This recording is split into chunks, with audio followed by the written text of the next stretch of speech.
여러분 안녕.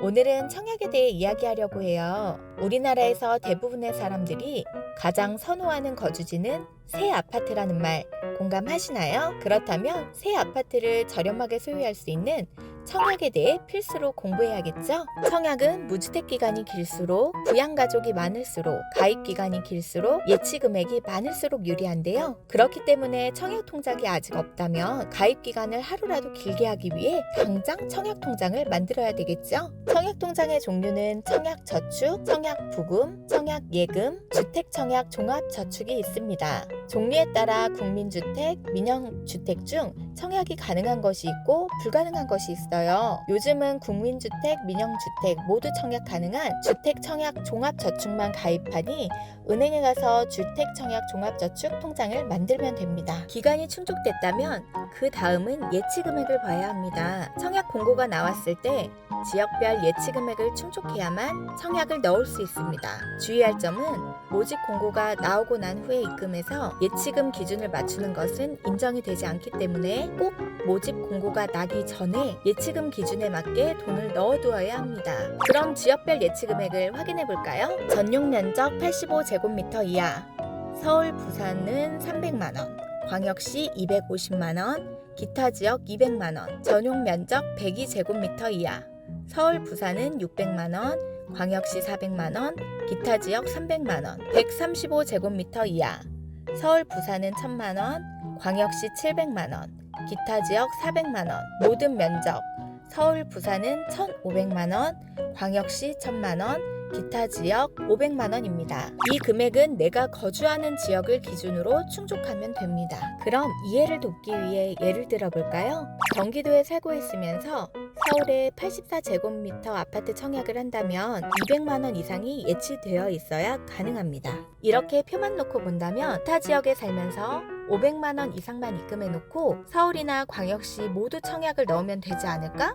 라는 생각 들지 않으세요? 하지만 서울에서 나온 청약은 서울 시민만 넣을 수 있는 당해 조건이 있는 경우가 있다는 점 알아두셔야 합니다. 또 동점일 경우에는 예치금이 많은 순서로 다르니 예치금은 많이 넣어두는 것이 유리합니다. 현재 돈이 많이 없어서 우선 기간을 채우고 나중에 목돈을 한 번에 입금할 예정이라면 직장인이라면 20만원씩 자동이체를 걸어놓는 것을 추천합니다. 이유는 근로소득 7천만원 이하 무주택 세대주는 연 240만원까지 연말정산 소득공제를 받을 수 있기 때문입니다. 납입금액의 40%인 96만원을 근로소득공제 받을 수 있게 됩니다. 공공주택은 매달 10만원까지, 민간 아파트는 매달 2만원 기준으로 인정금액을 산정합니다. 민영주택만 청약을 고려한다면 매달 2만원씩 꾸준히 납부해서 1순위로 만든 후 입주자 모집 공고 전에 예치금을 넣으면 되지만 공공주택 청약까지 노린다면 매달 10만원씩 꾸준히 납부하는 것을 추천합니다. 이렇게 청약기간 24개월 이상과 예치금, 지역별 예치금 이상 납입을 충족하는 것은 가장 첫 번째 단계입니다. 그 다음은 청약하기 전에 자금 계획을 확인해 봐야 합니다. 자금 계획을 생각하지 않고 당첨이 되어 필요한 시기에 자금 납부를 못하게 된다면 당첨이 취소되기 때문에 꼭 청약 전에 확인해야 합니다. 아파트에 당첨되면 처음에는 계약금을 내고 중간중간에는 중도금을 내고 마지막에 잔금을 내게 됩니다. 이때 계약금은 몇 프로인지 그래서 얼마가 필요한지 확인해야 하고 중도금 이자를 감당할 수 있는 범위인지 확인해야 합니다. 마지막 잔금은 잔금 대출이나 기타 방법으로 해결할 수 있을지 생각해 본 뒤 청약해야 합니다. 이제 청약 준비가 다 됐다면 청약 정보를 확인해야겠죠? 청약홈으로 접속하거나 어플을 다운받으면 한눈에 청약 정보를 확인할 수 있습니다. 민간 분양 아파트를 청약할 때는 청약홈 사이트에서 청약하면 되고 공공분양은 LH 청약센터 사이트에서 청약하면 됩니다. 청약할 때 주의할 점은 입력 시 제대로 된 정보를 입력하지 않고 당첨될 경우 부적격으로 당첨이 취소될 수 있으니 꼼꼼히 확인해서 입력해야 합니다. 특히 특별 공급의 경우 소득 부분 때문에 부적격이 되는 경우가 많습니다. 이런 불상사를 예방하기 위해 소득이 있는 세대원의 소득 상황을 정확히 정리한 후 청약홈과 국토교통부에 수차례 전화하여 내가 이해하고 있는 것이 맞는지 확인해야 합니다.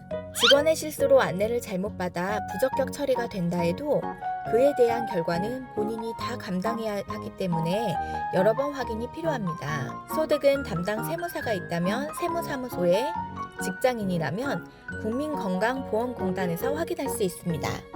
이렇게 청약에 대해 준비가 됐다면 좋은 아파트에 청약을 넣을 일만 남았네요. 그렇다면 프리미엄이 붙는 좋은 아파트는 어떤 아파트인지 정리해 보겠습니다. 첫 번째, 입지. 역에서 가까운지, 학군이 좋은지, 편의시설이 잘 되어 있는지, 혐오시설이 없는지 등을 살펴보아야 합니다. 입지적으로 뛰어난 곳은 누구나 살고 싶어 하기 때문에 꼭 살펴봐야 합니다. 두 번째, 교통호재. 교통호재는 특히 지하철을 주목해야 합니다. 강남으로 향하는 노선이라면 상당한 프리미엄이 예상됩니다.